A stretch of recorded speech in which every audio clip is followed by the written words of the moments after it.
नमस्कार, हमारा नाम है समरीन और आपने देखना शुरू कर दिया है लाइव सिटीज। देखिए, शिक्षा विभाग के अपर मुख्य सचिव के पाठक के सर पर बड़ा खतरा मंडरा रहा है। आपको बता दें कि एक पुराने मामले में के पाठक की मुश्किलें बढ़ती हुई दिखाई दे रही हैं। एक गैर इरादतन हत्या के मामले में के पाठक के खिलाफ मुकदमा दायर हो गया है। अगर ये सुनकर आप भी हैरान हो गए हैं तो आज हम इसी पर तफसील से चर्चा भी करेंगे और इस पर आज बातचीत करने के लिए हमारे साथ पटना हाई कोर्ट के जाने माने एडवोकेट देव प्रकाश जी हैं। सबसे पहले बहुत शुक्रिया जी, धन्यवाद जी। जैसा कि मैंने शुरू में ही कहा कि के पाठक की मुसीबतें बढ़ती हुई दिखाई दे रही हैं। क्या कुछ पूरा मामला है वकील साहब? जब भी कोई मामला उन पर आता है तो अखबार का बहुत बड़ा न्यूज बन जाता है। बिल्कुल। जो मामला नहीं भी होता वो भी न्यूज बन जाता है। ये मामला कोई स्पेशल लोक अभियोजक हैं वहाँ बजरंग दास मुजफ्फरपुर के जी उस समय का है जिस समय वो एक्साइज कमिश्नर हुआ करते, एक्साइज के प्रिंसिपल सेक्रेटरी हुआ करते थे। किसी केस में हो सकता है उन्होंने सरकार के पक्ष को कमजोरी से रखा होगा, तो उन्होंने चूँकि जो लोक अभियोजक होते हैं जिसको हम लोग स्पेशल पीपी कहते हैं, वो सरकारी वकील जिसको आप लोग सिंपल भाषा में कहते हैं, सरकारी वकील लगभग मंथली पेड तो नहीं होते लेकिन उनको पर डे पेमेंट मिलता है। एम्प्लॉय तो नहीं माने जाएंगे लेकिन हाँ वो एडवोकेट ही माने जाएंगे, लेकिन उनको पेमेंट पर रखा गया है। तो प्राय अगर केस में कमजोरी होती है और ढंग से पेश नहीं किया जाता है तो कई एक बार पदाधिकारी अपनी बात को कहते हैं और कई बार हटाते भी हैं, रखते भी हैं। और चूँकि सरकारी पक्ष को रखना तो ढंग से, और अपना वकील तो किसी को रखने का अधिकार है। तो उसमें उन्होंने उनका कुछ घटना घटी थी जिसमें कि इनका कहा गया कि इन्होंने उनसे कड़े ढंग से बात किया था।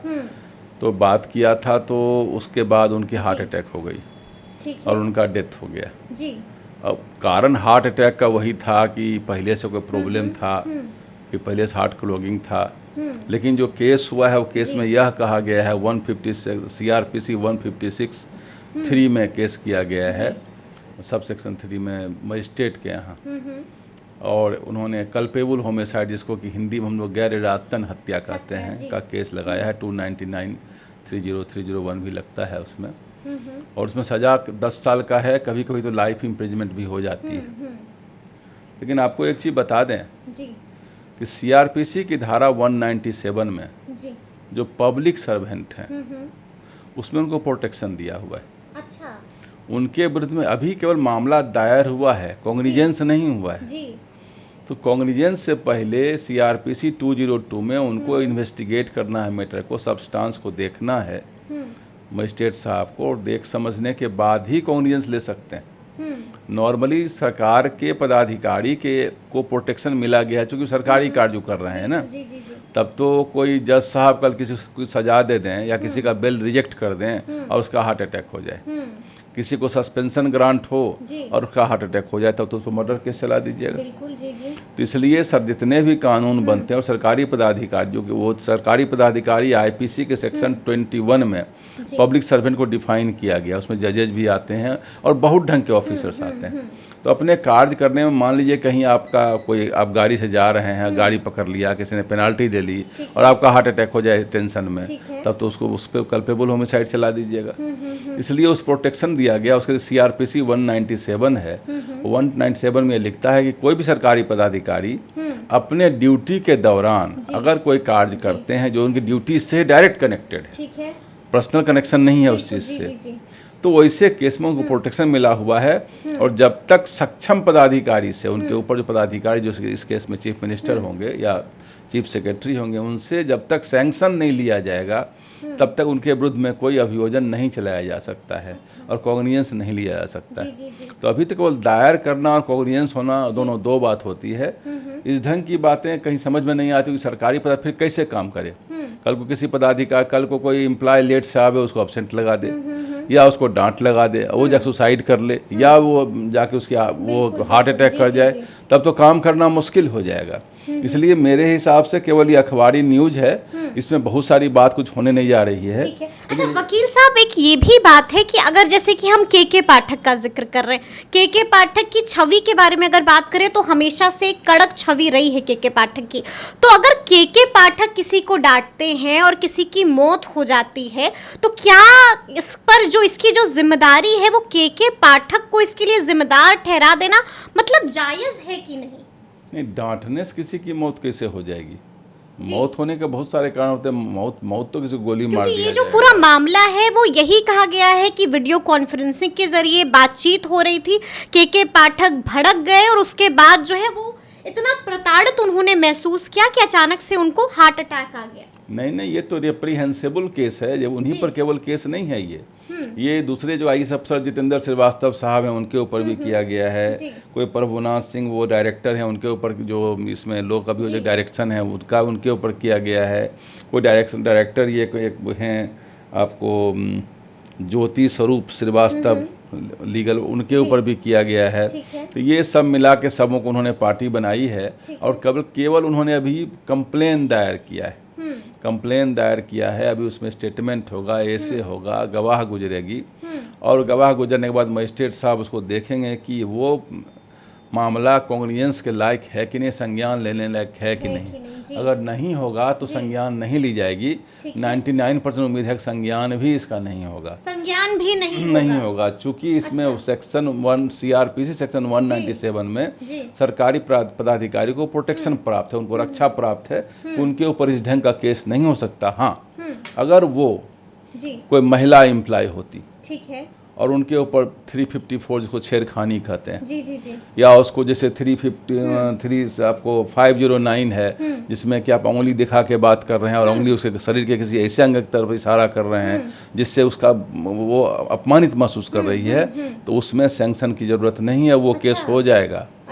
और उसमें जैसे कि जितने भी सेक्सुअल ऑफेंसेज हैं, रेप हैं, मोलेस्टेशन हैं और इस ढंग के जितने भी ऑफेंस हैं, बहुत आदमी सरकार ऐसे पोजीशन में हैं, कुछ ऐसे हम लोग के नज़र में भी आते हैं, इस पोजीशन में उनके अंदर महिला पदाधिकारी कार्य कर रहे हैं। तो महिला पदाधिकारी कर रहे हैं, उसको इस ढंग से वो प्रताड़ित करते हैं कि चाहते हैं कि उससे कोई सेक्सुअल फेवर लिया जाए। तो वो केस अगर फाइल हो जाता है उनके ऊपर, तब 197 प्रोटेक्ट नहीं कर पाएगा उस केस में। और उस केस में केस आगे बढ़ेगी, उसको दिया है कि इसको एग्जम्प्ट किया हुआ और है। कितने साल की सजा होगी उस केस में? उसमें तो जो सेक्शन लगेगा उसके हिसाब से सजा होगी, उस सजा तो लाइफ इम्प्रिजनमेंट तक उसमें है, उसमें कोई दिक्कत नहीं है।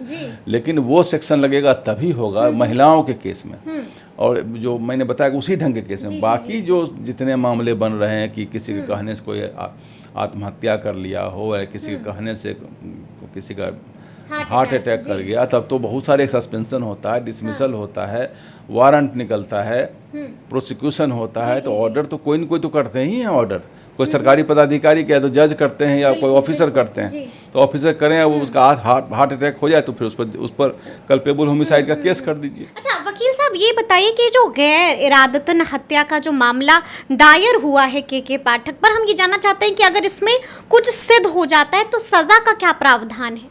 देखिए, उन पर सिद्ध नहीं होगा। मैंने शुरू में कहा पब्लिक सर्वेंट हैं वो, सेक्शन 21 IPC के तहत पब्लिक सर्वेंट हैं और वो CRPC 197 उनको प्रोटेक्शन प्राप्त है।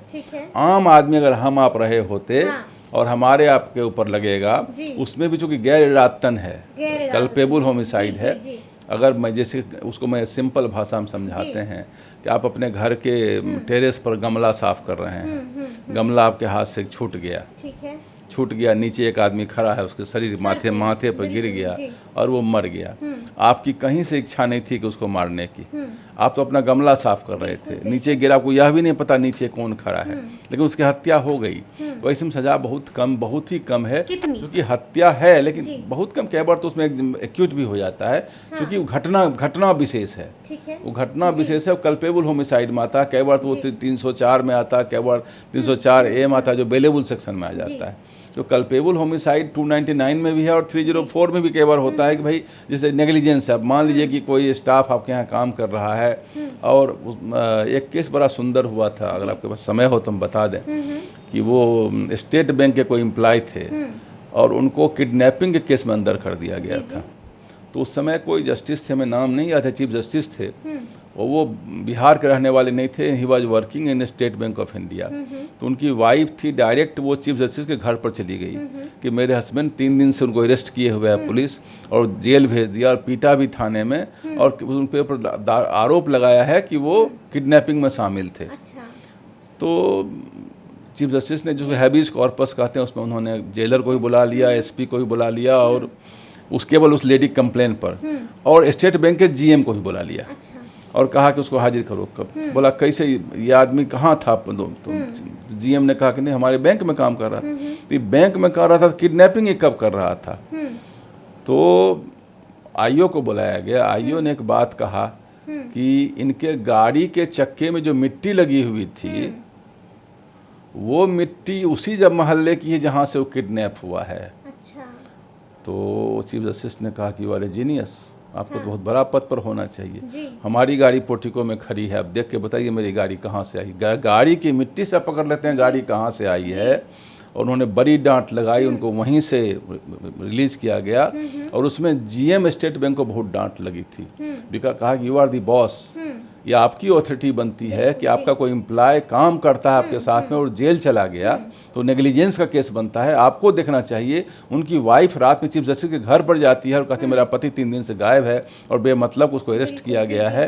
तो उस केस में चीफ जस्टिस ने संज्ञान लिया था। हमें जज साहब का धवन साहब थे या कौन सा, क्या लगता है वकील साहब इस मामले में क्या होगा? क्योंकि इसकी अगली सुनवाई 8 और 9 तारीख को है। कुछ नहीं, अखबारी न्यूज बनेगी, कुछ नहीं बनेगा, कुछ नहीं। मतलब आप ये कह रहे हैं कि के पाठक की मुश्किलें एकदम नहीं बढ़ेगी? नहीं, सबसे कुछ नहीं होना। कोई आदमी सरकारी ड्यूटी कर रहा है, उसमें किसी को डांट लगा रहा है या कर्तव्य निर्वहन करने के लिए प्रेशराइज कर रहा है, इसमें कौन सा कल्पेबल होमिसाइड लगेगा? मेरे हिसाब से कुछ भी नहीं लगेगा, ना कुछ प्रूव हो पाएगा इसमें, ना कुछ प्रूव हो पाएगा। तो सुना आपने क्या कुछ कह रहे हैं वकील साहब। तो ये पूरी बातचीत आपको कैसी लगी है कमेंट करके हमें ज़रूर बताइएगा। तो इस तरह के तमाम अपडेट्स के लिए ऐसे ही हमारे साथ बने रहिएगा और देखते रहिएगा लाइव सिटीज़। बहुत शुक्रिया।